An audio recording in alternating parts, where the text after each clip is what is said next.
بسم اللہ الرحمن الرحیم۔ کریک ہائی اسکول سے آپ کی معلمہ سلمیٰ اعجاز جماعت ششم کے طلباء و طالبات کو اردو ادب کی کلاس میں خوش آمدید کہتی ہیں۔ عزیز طلباء و طالبات، ہم نے اپنے گزشتہ سیشن میں نعت نظم کو پڑھا تھا۔ شاعر کا تعارف اور حاصل مقصد بھی میں نے آپ کے سامنے بیان کر دیا تھا۔ کچھ مشقیں بھی ہم نے ترتیب دی تھیں جو میں نے آپ کو سمجھا دی تھی۔ اس وقت آپ کے سامنے آپ کی کتاب ہماری اردو کا صفحہ نمبر 12 موجود ہے۔ آپ بھی اپنی کتاب کا صفحہ نمبر 12 کھولیے۔ میں نعت کو پڑھ رہی ہوں اور اس نعت کو اشعار کی صورت میں سمجھانے کی کوشش کرتی ہوں۔ آپ اسے اچھے طریقے سے سمجھیں گے اور پھر ان کی تشریح کو بھی آپ عمدگی سے لکھنے کے قابل ہو جائیں گے۔ آئیے سب سے پہلے ہم پہلا شعر پڑھتے ہیں۔ مدینے کو جائیں یہ جی چاہتا ہے، مقدر بنائیں یہ جی چاہتا ہے۔ اس شعر میں شاعر بہزاد لکھنوی اس خواہش کا اظہار کر رہے ہیں کہ ان کا دل چاہتا ہے کہ وہ مدینہ شہر پہنچ جائیں۔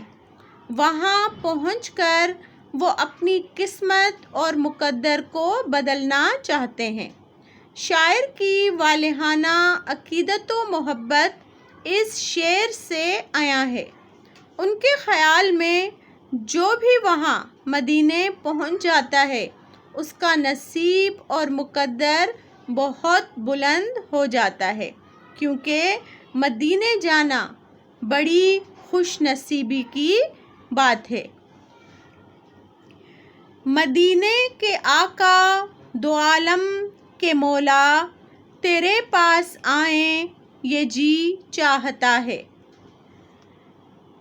عزیز طلباء و طالبات، اس شعر میں شاعر اپنی والہانہ عقیدت و محبت کے جذبے سے سرشار ہو کر حضور پاک صلی اللہ علیہ وآلہ وسلم کو مخاطب کرتے ہوئے فرما رہے ہیں کہ اے دونوں جہانوں یعنی دنیا و آخرت پر حکومت اور حکمرانی کرنے والے میرے آقا و مالک، میرا بہت دل چاہ رہا ہے کہ میں تیرے شہر مدینہ میں تیرے پاس چلا آؤں۔ تو ہی ایسے اسباب پیدا کر دے کہ میرا تیرے شہر مدینہ میں آنا ممکن ہو سکے۔ میرا دل بہت مضطرب ہے۔ میرے دل کی بڑی تمنا اور آرزو ہے کہ تو جسے وہاں بلانا چاہے پھر اس کے راستے میں کوئی رکاوٹ نہیں رہتی، وہ ہر حال میں تیرے شہر مدینہ میں پہنچ جاتا ہے۔ بس اے میرے مولا، تجھ سے میری التجا ہے کہ سبب پیدا کر دے اور مجھے اپنے پاس اپنے شہر میں بلا لیں۔ محمد کی باتیں، محمد کی سیرت سنیں اور سنائیں یہ جی چاہتا ہے۔ عزیز طلباء و طالبات، اس شعر میں شاعر حضور پاک صلی اللہ علیہ وآلہ وسلم کی محبت سے لبریز انداز میں فرما رہے ہیں کہ جب میرا وہاں مدینہ پہنچنے یا آنے کا بندوبست ہو جائے تو میں وہاں پہنچ کر آپ صلی اللہ علیہ وآلہ وسلم کے وہاں مدینہ میں گزاری گئی زندگی کے بارے میں معلومات حاصل کروں گا۔ وہاں کی گلیوں اور رستوں پر جن پر آپ صلی اللہ علیہ وآلہ وسلم چلا کرتے تھے، فخر سمجھتے ہوئے خود بھی چہل قدمی کروں گا۔ آپ صلی اللہ علیہ وآلہ وسلم کی زندگی، آپ کے اسوہ حسنہ، آپ کی سیرت و کردار، آپ کے کردار و گفتار کے بارے میں ہی تعریفی کلمات سننے کی کوشش کروں گا۔ میری بھی اولین کوشش ہوگی کہ آپ کی صفات و عظمت کا بیان خود بھی اپنی زبان سے وہاں آ کر نعت کی صورت میں پیش کروں۔ در پاک کے سامنے دل کو تھامے، کریں ہم دعائیں یہ جی چاہتا ہے۔ اس شعر میں شاعر فرماتے ہیں کہ جب وہاں میرے آنے کا اذن، پروانہ اور اجازت مجھے مل جائے گی تو میں اپنے مضطرب اور پریشان حال دل کو سنبھالے ہوئے آپ کے روضہ مبارک کے دروازے پر پہنچتے ہی دعائیں مانگوں گا، کیونکہ یہ میری دلی تمنا اور خواہش ہے کہ میں کسی نہ کسی طرح آپ کے روضہ پاک کے دروازے تک پہنچ جاؤں اور اپنے دلی سکون کے لیے، بے قراری کو ختم کرنے کے لیے، اپنی پریشانیاں اور حالات بیان کرنے کے لیے وہاں آ کر دعائیں مانگوں۔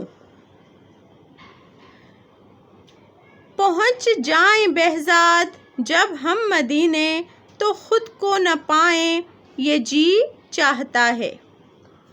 عزیز طلباء و طالبات، نعت کے آخری شعر جسے مقطع کہا جاتا ہے، اس شعر میں شاعر اپنا تخلص بھی بیان کرتے ہیں۔ نعت کے اس آخری شعر میں شاعر اپنے آپ سے مخاطب ہوتے ہوئے کہہ رہے ہیں کہ اگر اے بہزاد میں کسی طرح بھی مدینے پہنچ جاؤں تو یقین کرو کہ میرے لیے بہت ہی عزت و منزلت اور وقار کی بات ہوگی۔ وہاں پہنچ کر ان رستوں، گلیوں، مسجد نبوی اور روضہ رسول صلی اللہ علیہ وآلہ وسلم میں اپنے آپ کو بھی بھلا دوں گا۔ میرا دل چاہتا ہے بس وہ روح پرور مناظر ہوں میرے سامنے، میرے آقا کا روضہ ہو جہاں پہنچتے ہی میں اپنا آپ بھلا دوں گا، اپنی ہستی کی نفی کر دوں گا، ان روح پرور مناظر میں کھو جاؤں گا۔ یہی میری دلی تمنا اور آرزو ہے۔ عزیز طلباء و طالبات، اس وقت آپ کے سامنے مشق لکھی ہوئی نظر آ رہی ہے۔ آپ اپنی کتاب ہماری اردو کا صفحہ نمبر 13 کھولیے۔ صفحہ نمبر 13 پر مشق نمبر 1 سے آگے مشق نمبر 2 شروع ہو رہی ہے۔ آپ اس کو پڑھیں میرے ساتھ، میں پڑھ رہی ہوں، آپ اس کو سمجھیں، ساتھی کے ساتھ کام کریں اور بتائیں کہ شاعر مدینے جا کر مقدر بنانے کی خواہش کیوں رکھتا ہے۔ عزیز طلباء و طالبات، جیسا کہ اس وقت آپ گھر پر موجود ہیں، حالات کے پیش نظر آپ اپنے ساتھی، دوست، ہم جماعت یا کلاس فیلو کے ساتھ کلاس میں بیٹھ کر اس سوال کو حل نہیں کر سکتے، لہٰذا آپ انفرادی طور پر اس سوال کو خود لکھیں گے اور حل کریں گے۔ بتائیں کہ شاعر مدینے جا کر مقدر بنانے کی خواہش کیوں رکھتا ہے۔ میں نے آپ کے سامنے جب اشعار کی تشریح بیان کی تو اس میں نے اس چیز کو بہت وضاحت کے ساتھ بیان کیا ہے۔ میں یقین کرتی ہوں کہ آپ اس سوال کو سمجھ پائے ہوں گے۔ اگلا سوال، شاعر در پاک کے سامنے کیا کرنا چاہ رہا ہے؟ شاعر حضور پاک صلی اللہ علیہ وآلہ وسلم کے روضے پر پہنچنے کے بعد کیا کرنا چاہ رہے ہیں؟ آپ اس سوال کو بھی عمدگی سے اور آسانی کے ساتھ سمجھ پائے ہوں گے۔ اس سے اگلا سوال، کسی ایسے شخص سے بات کریں جو روضہ رسول صلی اللہ علیہ وآلہ وسلم پر حاضری دے کر آیا ہو۔ حاضری کے وقت اس کے دل کی کیفیت کیا تھی، اپنے الفاظ میں تحریر کریں۔ انتہائی آسان سوال ہے۔ ہم سب الحمدللہ مسلمان ہیں۔ ہر سال حج کا مہینہ آتا ہے، اور جب حج کا مہینہ آتا ہے یا حج کے مہینے کے علاوہ جب ہمارے گھر میں سے امی، ابو، بھائی، بہن، چچا، ماموں، کوئی بھی رشتہ دار جب عمرہ کرنے یا حج کر کے واپس آتے ہیں، تو اس وقت وہ لوگ جو حضور صلی اللہ علیہ وآلہ وسلم کے روضے پر حاضری دے کر آئے ہیں، ان کی جو خوشی ہوتی ہے، جو ان کے دل کی کیفیت ہوتی ہے، وہ آپ ان سے پوچھ کر لکھیں گے۔ آپ کے گھر میں، آپ کے خاندان میں کوئی ایسا فرد جو عمرہ کر کے آیا ہے یا حج کر کے آیا ہے، اور وہاں سے واپس آنے کے بعد جو اس کی کیفیت ہے دل کی، آپ ان سے پوچھیں گے، اور پھر اس کے بارے میں آپ کو لکھنا ہے کہ ان کے دل کی کیا کیفیت تھی، کتنے خوش تھے وہ روضہ رسول صلی اللہ علیہ وآلہ وسلم پر حاضری دینے کے بعد۔ جماعت ششم کے لیے دیا جانے والا تحریری کام۔ تمام اشعار کی ترتیب وار تشریح تحریر کریں۔